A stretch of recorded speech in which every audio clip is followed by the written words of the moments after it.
ಅಲ್ಹಮ್ದುಲಿಲ್ಲಾಹಿ ರಬ್ಬಿಲ್ ಆಲಮೀನ್. ಸರ್ವಸ್ತುತಿಯು ಸರ್ವಲೋಕದ ಒಡೆಯನಿಗೆ ಮೀಸಲು. ಅತ್ಯಂತ ಆದರಣೀಯರಾದ ನನ್ನೆಲ್ಲ ಶ್ರೋತೃಗಳೇ, ನಾವು ಇಂದು ಪ್ರವಾದಿ ಮುಹಮ್ಮದ್ ಸಲ್ಲಲ್ಲಾಹು ಅಲೈಹಿ ವಸಲ್ಲಂ ಅವರ ಜೀವನ ಮತ್ತು ಸಂದೇಶದ 39ನೇ ಸರಣಿಯಲ್ಲಿದ್ದೇವೆ. ಕಳೆದ 30ನೇ ಸರಣಿಯಲ್ಲಿ 38ನೇ ಸರಣಿಯಲ್ಲಿ ನಾವು ಮದೀನಾ ತೊರೆದಂತಹ 3 ಯಹೂದಿ ಗೋತ್ರಗಳ ಬಗ್ಗೆ ಕೇಳಿದ್ದೇವೆ. ಅದರಲ್ಲಿ ಮೊದಲನೇ ಗೋತ್ರವಾದಂತಹ ಬನಿ ಕೈನುಖಾ ಅವರನ್ನು ಬದ್ರ್ ಯುದ್ಧದ ನಂತರ ಅಲ್ಲಿಂದ ಹೋಗುವಂತೆ ಒತ್ತಾಯಿಸಲಾಗಿತ್ತು. ಅದಕ್ಕೆ ಬೇರೆ ಬೇರೆ ಐತಿಹಾಸಿಕ ಕಾರಣಗಳಿದ್ದವು. ಮತ್ತು ಉಳಿದ 2 ಗೋತ್ರಗಳಾದಂತಹ ಬನಿ ನದೀರ್ ಮತ್ತು ಬನಿ ಕುರೈದ ಅವರನ್ನು ಕೂಡ ಅನಂತರ ಕಾಲದಲ್ಲಿ ಮದೀನಾ ಬಿಡುವಂತೆ ಅವರನ್ನು ಹೇಳಲಾಯಿತು ಮತ್ತು ಅವರ ಮೇಲೆ ಒತ್ತಡ ಹೇರಲಾಯಿತು. ಅದಕ್ಕೂ ಕೂಡ ಅತ್ಯಂತ ಪ್ರಮುಖವಾದ ಐತಿಹಾಸಿಕ ಕಾರಣಗಳಿದ್ದವು.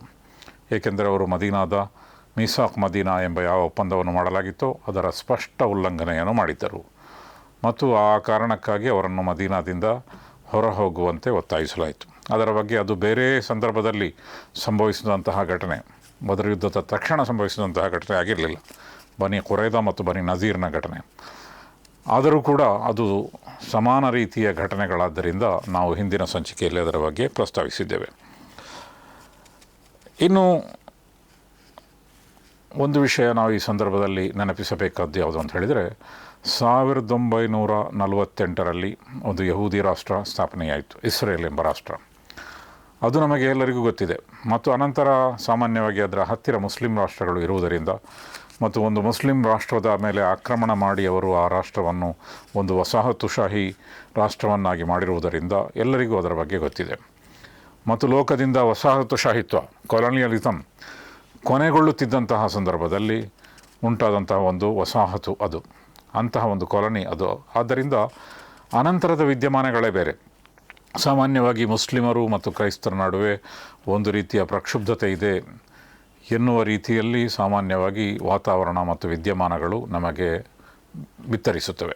ಆದರೆ ಇಡೀ 1400 ವರ್ಷಗಳ ಇತಿಹಾಸವನ್ನು ನೋಡುವುದಾದರೆ ಯಹೂದಿಗಳಿಗೆ ಹೆಚ್ಚಿನ ಸಂದರ್ಭದಲ್ಲಿ ಆಶ್ರಯ ನೀಡಿದವರು ಮುಸ್ಲಿಮರು ಮತ್ತು ಮುಸ್ಲಿಂ ರಾಷ್ಟ್ರಗಳು. ಮತ್ತು ವಿಶೇಷವಾಗಿ ಶಿಲುಬೆ ಯುದ್ಧದಲ್ಲಿಯೂ ಕೂಡ ಕ್ರೈಸ್ತರು ಯಹೂದ್ಯರನ್ನು ಕೂಡ ಕೇಂದ್ರೀಕರಿಸಿ ಯುದ್ಧ ಮಾಡಿದ್ದರು. ಸ್ಪೇನ್ನಿಂದ ಮತ್ತಿತರ ಕಡೆಗಳಿಂದ ಯಹೂದ್ಯರು ಅಲ್ಲಿಂದ ಹೊರಟಿದ್ದರು ಮತ್ತು ಹಾಗೆ ಹೊರಟಾಗ ಅವರು ಹೋಗಿದ್ದು ಮುಸ್ಲಿಂ ರಾಷ್ಟ್ರಗಳಿಗೆ, ಈಜಿಪ್ಟಿಗೆ ಮತ್ತು ತುರ್ಕಿ ಎಂಬ ರಾಷ್ಟ್ರಕ್ಕೆ ಹಾಗೂ ಮತ್ತಿತರ ರಾಷ್ಟ್ರಗಳಿಗೆ ಅವರು ಹೋಗಿದ್ದಾರೆ.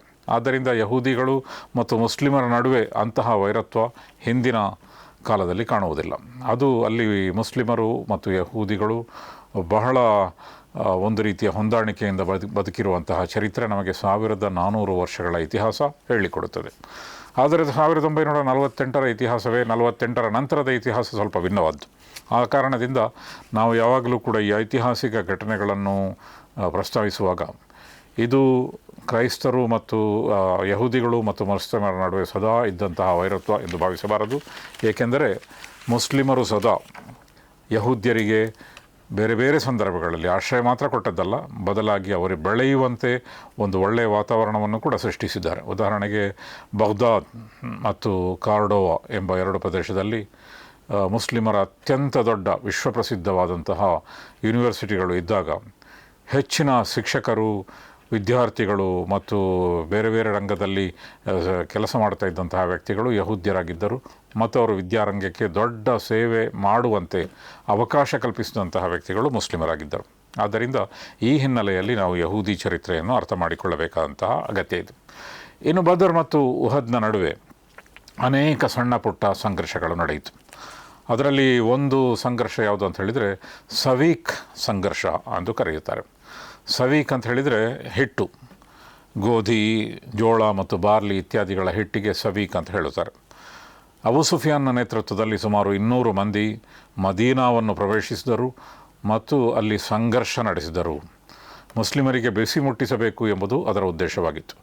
ಮದೀನಾ ಎಂಬ ಹೊಸ ರಾಷ್ಟ್ರ ಸ್ಥಾಪನೆ ಮಾಡಿದ್ದಾರೆ ಮತ್ತು ನಮ್ಮ ವ್ಯಾಪಾರಿ ಮಾರ್ಗದ ನಡುವೆ ಒಂದು ರೀತಿಯ ತೊಡಕು ಉಂಟಾಗಿದೆ ಅವರಿಂದಾಗಿ. ಆ ಕಾರಣದಿಂದ ನಾವು ಸದಾ ನಿಮ್ಮ ವಿರುದ್ಧ ಹೋರಾಡುತ್ತೇವೆ ಎಂಬಂತಹ ಒಂದು ಸಂದೇಶವನ್ನು ಕೊಡುವುದು ಮತ್ತು ಉಪದ್ರವಿಸುವುದು ಅದರ ಉದ್ದೇಶವಾಗಿತ್ತು. ಆದ್ದರಿಂದ ಈ 200 ಜನರು ಬಂದಿದ್ದರು ಎಂಬಂತಹ ವಿಷಯ ತಿಳಿದಾಗ ಪ್ರವಾದಿ ಮುಹಮ್ಮದ್ ಸಲ್ಲಲ್ಲಾಹು ಅಲೈಹಿ ವಸಲ್ಲಂ ಅವರನ್ನು ಹಿಂಬಾಲಿಸುವಂತೆ ಆದೇಶ ಕೊಟ್ಟರು. ಅದಕ್ಕಿಂತ ಮೊದಲು ಅವರು 2 ಮುಸ್ಲಿಮರನ್ನು ಹುತಾತ್ಮರನ್ನಾಗಿ ಮಾಡಿದರು, ಅನೇಕ ಖರ್ಜೂರದ ಗಿಡಗಳನ್ನು ನಾಶ ಮಾಡಿದರು, ಹೀಗೆ ಹಲವು ನಷ್ಟಗಳನ್ನು ಮಾಡಿದರು. ಈ ವಿಷಯ ತಿಳಿದ ತಕ್ಷಣ ಪ್ರವಾದಿ ಮುಹಮ್ಮದ್ ಸಲ್ಲಲ್ಲಾಹು ಅಲೈಹಿ ವಸಲ್ಲಮರ ತಂಡ ಅವರನ್ನು ಹಿಂಬಾಲಿಸಿತು. ಹಾಗೆ ಹಿಂಬಾಲಿಸುವಾಗ ಅವರು ತಮ್ಮ ಬಳಿ ಇದ್ದಂತಹ ಬೇಕಾದಷ್ಟು ಹಿಟ್ಟು ಅದನ್ನು ಅವರು ತಂದಿದ್ದರು. ಸಂಘರ್ಷಕ್ಕೆ ಎಷ್ಟು ದಿನ ತಗಲಬಹುದು ಎಂದು ಗೊತ್ತಿರಲಿಲ್ಲ. ಆದ್ದರಿಂದ ಆ ಸಂದರ್ಭದಲ್ಲಿ ಹಿಟ್ಟಿನ ಅಗತ್ಯ ಇರಬಹುದು ಎಂಬ ಕಾರಣಕ್ಕಾಗಿ ಅವರು ತಂದಿದ್ದರು. ಅದೆಲ್ಲವನ್ನು ಕೂಡ ಎಸೆದು ಅಲ್ಲಿಂದ ಪಲಾಯನ ಮಾಡಿದರು. ಯಾಕೆಂತ ಹೇಳಿದರೆ ಅವರು ಹಗುರವಾಗಿದ್ದರೆ ಹೆಚ್ಚು ಕ್ಷಿಪ್ರವಾಗಿ ಅಲ್ಲಿಂದ ಕೀಳಬಹುದು ಎಂಬ ಕಾರಣಕ್ಕಾಗಿ ಅವರು ಆ ಹಿಟ್ಟನ್ನು ಎಸೆದು ಹೋದರು. ಆ ಕಾರಣಕ್ಕಾಗಿ ಅದನ್ನು ಸವೀಕ್ ಯುದ್ಧ ಎಂದು ಕರೆಯುತ್ತಾರೆ. ಇನ್ನೊಂದು ಸಣ್ಣ ಸಂಘರ್ಷ ಯಾವುದು ಅಂತ ಹೇಳಿದರೆ ಕರ್ಕರತುಲ್ ಕುದುರ್ ಎಂಬ ಒಂದು ಪ್ರದೇಶ. ಕರ್ಕರತುಲ್ ಕುದುರ್ ಆ ಪ್ರದೇಶದಲ್ಲಿ ನಡೆದಂತಹ ಒಂದು ಯುದ್ಧ. ಅದರಲ್ಲಿ 2 ಗೋತ್ರಗಳು ಭಾಗವಹಿಸಿದ್ದವು. ಒಂದು ಬನಿ ಸುಲೈಮ್, ಮತ್ತೊಂದು ಗತಫಾನ್. ಈ 2 ಒಂದು ಗೋತ್ರಗಳು ಸೇರಿ ಮಾಡಿದಂತಹ ಒಂದು ರೀತಿಯ ಸಂಘರ್ಷ, ಅದನ್ನು ಕರ್ಕರತುಲ್ ಕುದುರ್ ಎಂದು ಕರೆಯುತ್ತಾರೆ. ಆ ಸಂಘರ್ಷದಲ್ಲಿಯೂ ಕೂಡ ಅದೇ ರೀತಿ ಅಬೂ ಸುಫಿಯಾನ್ನ ಹಿಂದಿನ ಸಂಘರ್ಷದಂತೆ ಅವರು ಮದೀನಾದ ಮೇಲೆ ಆಕ್ರಮಣ ಮಾಡಿದರು, ಕೆಲವು ನಷ್ಟಗಳನ್ನು ಉಂಟು ಮಾಡಿದರು. ಅವರನ್ನೂ ಕೂಡ ಪ್ರವಾದಿ ಮುಹಮ್ಮದ್ ಸಲ್ಲಲ್ಲಾಹು ಅಲೈಹಿ ವಸಲ್ಲಂ ಹಿಂಬಾಲಿಸುವಂತೆ ಆದೇಶ ಕೊಟ್ಟರು. ಆಗ ಅವರು ತಮ್ಮ ಒಂಟೆಗಳನ್ನು ಬಿಟ್ಟು ಹೋದರು. ಹಲವು ಒಂಟೆಗಳನ್ನು ಅವರು ತಂದಿದ್ದರು, ಒಂಟೆಗಳನ್ನು ಬಿಟ್ಟು ಹೋದರು. ಹೀಗೆ ಈ ಆಕ್ರಮಣದಿಂದ ಮುಸ್ಲಿಮರಿಗೆ ಪ್ರಯೋಜನವೇ ಆಯಿತು ಮತ್ತು ಸಮರಾರ್ಜಿತ ಸತ್ತು ಮುಸ್ಲಿಮರಿಗೆ ಲಭ್ಯವಾಯಿತು. ಮೂರನೇದು ಯಾವುದು ಅಂತ ಹೇಳಿದರೆ ಕಾಬ್ ಬಿನ್ ಅಶ್ರಾಫ್ ಎಂಬ ಒಬ್ಬ ವ್ಯಕ್ತಿ ಇದ್ದನು. ಅವನು ಯಹೂದಿ. ಅವನ ಚರಿತ್ರೆ ಬುಖಾರಿಯಲ್ಲಿ ಬಂದಿದೆ, ಮುಸ್ಲಿಮ್ನಲ್ಲಿ ಬಂದಿದೆ, ಹದೀಸ್ ಗ್ರಂಥಗಳಲ್ಲಿ ಬಂದಿದೆ. ಮತ್ತು ಅದೊಂದು ಪ್ರತ್ಯೇಕವಾದಂತಹ ಘಟನೆ, ಐಸೋಲೇಟೆಡ್ ಇನ್ಸಿಡೆಂಟ್ ಎಂದು ಇಂಗ್ಲೀಷ್ ಭಾಷೆಯಲ್ಲಿ ಹೇಳುತ್ತಾರೆ. ಆದ್ದರಿಂದ ಅದನ್ನು ಬೇರೆ ಯಾವುದೇ ಘಟನೆಯೊಂದಿಗೆ ಹೋಲಿಸುವಂತಿಲ್ಲ ಮತ್ತು ಆ ಘಟನೆಯ ಆಧಾರದಲ್ಲಿ ಅದೊಂದು ಮಾದರಿಯಾಗಿ ನಾವು ಸ್ವೀಕರಿಸುವಂತೆಯೂ ಕೂಡ ಇಲ್ಲ. ಯಾಕಂತ ಹೇಳಿದರೆ ಅದು ಸ್ವಲ್ಪ ಭಿನ್ನವಾದಂತಹ ಒಂದು ಘಟನೆ. ಅದು ಯಾವುದು ಅಂತ ಹೇಳಿದರೆ ಕಾಬ್ ಬಿನ್ ಅಶ್ರಾಫ್ ಎಂಬ ಯಹೂದಿ ಗೋತ್ರದ ಬಹಳ ಪ್ರತಿಷ್ಠಿತ ವ್ಯಕ್ತಿಯ ಅಂತ್ಯ. ಆ ವ್ಯಕ್ತಿ ಯಹೂದಿಯಾಗಿದ್ದನು. ಅಂದರೆ ಅವನ ತಾಯಿ ಯಹೂದಿಯಾಗಿದ್ದರು ಮತ್ತು ತಂದೆ ಅರಬ್ ಆಗಿದ್ದರು. ಯಹೂದಿಗಳ ಪ್ರಕಾರ ತಾಯಿ ಯಹೂದಿಯಾಗಿದ್ದರೆ ಹುಟ್ಟುವಂತಹ ಮಗು ಯಹೂದಿಯಾಗಿರುತ್ತದೆ. ಆ ಕಾರಣದಿಂದ ಅವನು ಯಹೂದಿಗಳಲ್ಲಿ ಗಣ್ಯ ವ್ಯಕ್ತಿ ಎಂದು ಗಣಿಸಲ್ಪಡುತ್ತಿದ್ದನು. ಮತ್ತು ಮದೀನಾದಲ್ಲಿ ಬನಿ ನಜೀರ್ನ ಕೋಟೆಯಲ್ಲಿ, ಬನಿ ನಜೀರ್ ಎಂಬ ಯಹೂದಿ ಗೋತ್ರಗಳಿಗೆ ಸೇರಿದಂತಹ ಹಲವಾರು ಕೋಟೆಗಳಲ್ಲಿ ಅಲ್ಲಿದ್ದವು. ಕೋಟೆಗಳು ಅಂತ ಹೇಳಿದರೆ ದೊಡ್ಡ ದೊಡ್ಡ ಕೋಟೆಗಳಂತಹ ಮನೆಗಳನ್ನು ಅವರು ಕಟ್ಟಿದ್ದರು. ಅಂತಹ ಒಂದು ಮನೆಯಲ್ಲಿ ಆ ವ್ಯಕ್ತಿ ಬದುಕ್ತಾ ಇದ್ದರು. ಮತ್ತು ಅವರು ಬದರ್ ಯುದ್ಧದ ನಂತರ ಆ ವ್ಯಕ್ತಿ ಏನು ಮಾಡಿದನು ಅಂತ ಹೇಳಿದರೆ ಮಕ್ಕಾಕ್ಕೆ ಹೋಗಿ ಅಬೂ ಸುಫಿಯಾನ್ನೊಂದಿಗೆ ಒಂದು ಒಪ್ಪಂದ ಮಾಡಿ ಬಂದನು, ರಹಸ್ಯವಾದಂತಹ ಒಪ್ಪಂದ. ಅದು ಏನಂತ ಹೇಳಿದರೆ ಮದೀನಾದ ಮುಸ್ಲಿಮರೊಂದಿಗೆ ಸೇಡು ತೀರಿಸಿಕೊಳ್ಳುವುದು. ಮದೀನಾದಲ್ಲೇ ಇರುವಂತಹ ಒಬ್ಬ ವ್ಯಕ್ತಿ ಮೀಸಾಕ್ ಮದೀನಾ ಅಥವಾ ಮದೀನಾ ಒಪ್ಪಂದದ ಪ್ರಕಾರ ಮದೀನಾದ ವಿರುದ್ಧ ಯಾವುದೇ ರೀತಿಯ ಸಂಚು ಹೂಡುವಂತಿಲ್ಲ. ಆದರೆ ಅದೆಲ್ಲವನ್ನು ಮುರಿದು ಅವರು ಅಬೂ ಸುಫಿಯಾನ್ನೊಂದಿಗೆ ಹೋಗಿ ಒಂದು ಒಪ್ಪಂದವನ್ನು ಮಾಡಿ ಬಂದರು, ಒಂದು ಸಂಚನ್ನು ಮಾಡಿ ಬಂದರು.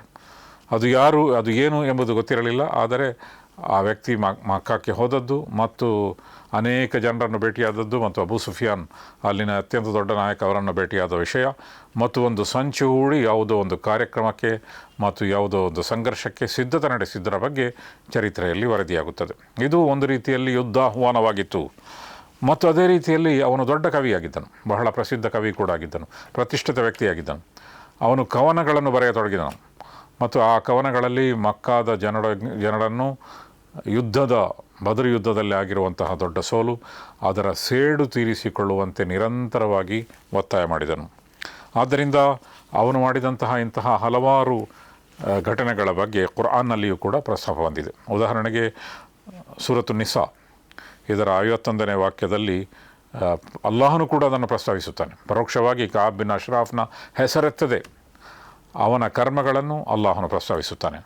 ಅಲಂ ತರ ಇಲಲ್ಲದೀನ ಊತು ನಸೀಬಂ ಮಿನಲ್ ಕಿತಾಬ್, ಗ್ರಂಥದವರ ಪೈಕಿ ಗ್ರಂಥದ ಕೆಲವು ಅಂಶಗಳನ್ನು ಕೊಟ್ಟಂತಹ ವ್ಯಕ್ತಿಗಳನ್ನು ನೀವು ಕಾಣುವುದಿಲ್ಲವೇ? ಯುಮಿನೂನ ಬಿಲ್ ಜಿಬ್ತಿ ವ ತಾಗೂತ್, ಅವರು ಜಿಬ್ತ್ ಮತ್ತು ತಾಗೂತ್ನಲ್ಲಿ ವಿಶ್ವಾಸವಿಡಿಸುತ್ತಾರೆ.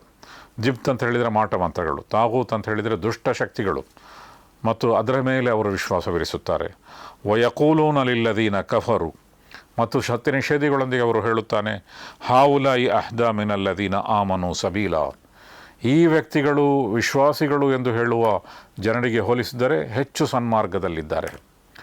ಕಾಬ್ ಬಿನ್ ಅಶ್ರಾಫ್ ಅವನು ಯಹೂದಿ ವ್ಯಕ್ತಿ, ಆದ್ದರಿಂದ ಗ್ರಂಥ ನೀಡಲ್ಪಟ್ಟಂತಹ ವ್ಯಕ್ತಿಗಳು ಇನ್ನೊಂದು ಗ್ರಂಥ ನೀಡಲ್ಪಟ್ಟಂತಹ ವ್ಯಕ್ತಿಗಳಿಗೆ ಪುಷ್ಟಿ ನೀಡಬೇಕಾಗಿತ್ತು.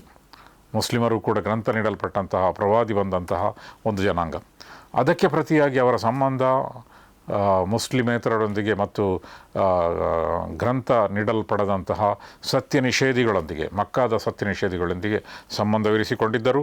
ಮಾತ್ರ ಅಲ್ಲ, ಅವರು ಏನು ಹೇಳ್ತಾ ಇದ್ದರು ಅಂತ ಹೇಳಿದರೆ, ಅವರು ಅವರಂತೆ ಅನೇಕ ಮೂಢನಂಬಿಕೆಗಳಲ್ಲಿ ನಿರತರಾಗಿದ್ದರು ಮತ್ತು ಸನ್ಮಾರ್ಗದಲ್ಲಿರುವವರು ಇವರೇ ಎಂದು ಹೇಳುತ್ತಿದ್ದರು. ಇದು ಕಾಬ್ ಬಿನ್ ಅಶ್ರಾಫ್ನ ಬಗ್ಗೆ ಸೂರತು ನಿಸಾದಲ್ಲಿ ಬಂದಿರುವಂತಹ ಒಂದು ಉಲ್ಲೇಖ. ಇಂತಹ ಇತರ ಅನೇಕ ಉಲ್ಲೇಖಗಳು ಕೂಡ ಬಂದಿದೆ. ಆದ್ದರಿಂದ ಕಾಬ್ ಬಿನ್ ಅಶ್ರಾಫ್ ಎಂಬ ವ್ಯಕ್ತಿಯ ಒಂದು ಗೊಂದಲ, ಕ್ಷೋಭೆ ಎಷ್ಟು ದೊಡ್ಡದಾಗಿತ್ತು ಎಂದು ಇದರಿಂದ ನಮಗೆ ವ್ಯಕ್ತ ಆಗ್ತದೆ.